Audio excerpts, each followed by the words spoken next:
This is what Neville Goddard said. To rise in consciousness to the level of the thing desired and to remain there until such level becomes your nature is the way of all seeming miracles. And I, if I be lifted up, I shall draw all men unto me. What does that mean? If I be lifted up in consciousness to the naturalness of the thing desired, I shall draw the manifestation of that which I desire to me. So in this quote, we learn a lot about naturalness, right? And rising within ourselves to this state where what we want to have, who we want to be, where this feels natural to us, right? Because as long as it feels unnatural, we're not identified with it. But whatever is your nature is what your life expresses. So let us go through it step by step. To rise in consciousness to the level of the thing desired. What is meant by that?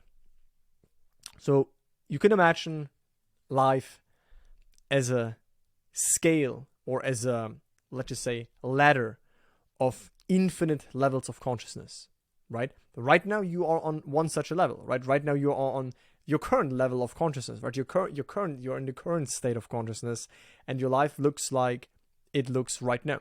And there's no problem with it. There's nothing to be judged here, nothing to be blamed, because that is simply one state that you made manifest, one state that you've shifted into, wittingly, unwittingly. That's the current level. That is where life is as it is right now. There's no problem with that. There is no problem. Never call things a problem. Even if right now you have things that you don't like in your life, it's not a problem that you need to fight. It's simply a level that you need to leave, and then the problem will disappear and you will experience the new level in which the solution is in, right? How do we do that? For example, we do that via our imagination, right? Our imagination allows us to experience things on a new level, right? Right now, in front of you, if you are only focused on what's in front, you remain on this level. If you, through your imagination, encounter scenes, encounter acts that imply a new level, you make this level more and more natural. You rise in consciousness, and then you be lifted up to that level, then you experience those things, right? Then the manifestation will be drawn to you because you have first aligned yourself within to that new level of consciousness, right? But again, we can't just do this once and then fall back to our current level and keep reacting, keep getting, keep dwelling on the old state all the time, right? We have to remain on that new level. We have to build a momentum for the new level of consciousness. We have to make it natural. We have to make it stable, right? Like I always say, like a spider that spins a web and it becomes more dense every time the spider goes around and round and round. So the more we go in that new state, at some point it's like, it's obvious to us. I could wake you up in the middle of the night and ask you, who are you? What are you identified with? And you would say, oh yeah, I'm this. Oh yeah, I have this in my life, right? As natural as the things are to you right now in your life, you can make any other state natural for yourself, right? And that is the way of all seeming miracles, right? You will stop calling things a miracle if you understand that it's all the shift in consciousness that has been taken place first, and then that shift of consciousness was reflected in the outside circumstances, right? We shift in consciousness first. We assume something unseen. We place our inner man in the wish-fulfilled state, so to speak, right? We place our inner state, and as we would see the world already in the end, and we see the world from the end state, but there's no proof of it yet. But as we remain there, right, as we remain faithful to it, as we remain loyal to it, right? That's why Neville said, your faith is your fortune, right? It's not something on the outside that's your fortune. Your faith is your fortune, because if you learn to have faith in those unseen acts, in those unseen states, and you keep dwelling on them, they will become natural, and then they will express, because that is a law that can't be broken, that your outside world reflects your inner state. In 10 years from now, if we talk, it's still the same law, right? So that you can't take out of existence. The external world and what is happening in the circumstances and what is expressed outside, all changing, coming and going. Your inner world, and that this is expressed and mirrored back to you in your subjective life experience, right? How people treat you, what you manifest, what you experience, what has been reflected back to you, that depends on where you dwell within.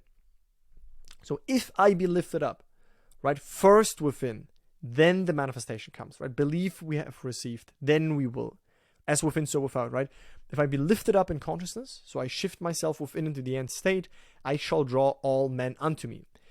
That is also very important to talk about, because the state will play out and utilize whatever means it takes. Meaning, if 200 people are required to express your state, because let's just say your state is you want to be a well-known author, and okay, probably even more people will be involved to play out that state, but or you want to be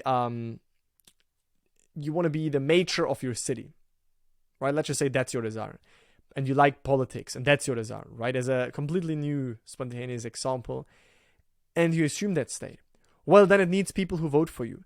Then it needs people who help you with the contracts, right? Everything will play their role in this unexplainable bridge of unfolding, so that you end up in that state that you have basically first subjectively appropriated in your inner world. And things will be drawn to you. The world will mold around that new inner state, right? So again, but the key is the naturalness of the thing desired. And again, how can we achieve naturalness? By filling. Imagine I don't have a cup here right now, but imagine your inner world as like a cup of water, a glass of water. And each time you fill in new water, a little more sip of little bit more water, it fills up. It becomes more water in the cup, and eventually the cup is completely full. Right? Same with your inner world. The more you dwell in the wish fulfilled, the more you will identify with it. The more you will identify with it, the more natural it will become. Right? By constantly filling up your consciousness, filling up your awareness, your inner space, your inner reality. Right? By filling that up with the mood, the state of the wish fulfilled, through imagining it, right? Through having a scene that implies it is already done for you. Right? This a one scene can be also achieved by scripting that also puts you in that mood. Can be also achieved by using gratitude. Can be also achieved by I remember when. Right? There are all of these ways, but the key goal is we move within in the end state, make that natural. Our world reflects that back to us. Right? So we leave our current level of consciousness and we shift to a new level of consciousness, which comes with new experiences, right? That right now are not available to us. And that is also why I always say that it is okay if right now you can't believe that it is possible and you're overwhelmed because you think, oh, how could this be possible? On your current level of consciousness, there is no reason for you to believe that the new thing is possible, right? How should someone that always had a certain financial background, that always had a certain health situation, that for the last 3 years hasn't been in a relationship or whatever, how should it be possible for this person to believe, oh yeah, it's easy for me to be partnered, right? The mind, which is tied to the external circumstances, does not have any reason to believe that. So don't argue with the mind. It is limited and bound to the senses, to what is right now appearing in front of you. But if we awaken to our inner world, if we see that all states are within ourselves, available within us, and we give ourselves within that experience of the wish fulfilled, so it becomes very natural and convincing, and we have self-persuaded ourselves into that end state, then our world will confirm that, and we've risen to that new level of consciousness, which comes with new thoughts, new emotions, new beliefs, new impulses, new actions, new manifestations, all because we have shifted into the end state. Okay? So if you need more resources, you find on my YouTube channel a lot of videos on a lot of topics. Check that out. If you want a straight summary of what is important, of the mistakes that people do, check out my free masterclass. If you want to work with me in a structured system, have my accountability, have weekly calls, have a high-level community of people who are also applying all of this, then check out my program. You can apply for that. If that's a too high commitment for you right now, then I recommend you check out my Inner Circle, which I launched in the beginning of 2024, where you have a mini version of my program. You also have a community of like-minded people. You have unreleased success stories of people that went through this manifestation journey, who have manifested a lot of incredible things. And that's only $50, right? So that is it from my side. Leave me your comments and feedback, and I speak to you in the next one. Bye, guys.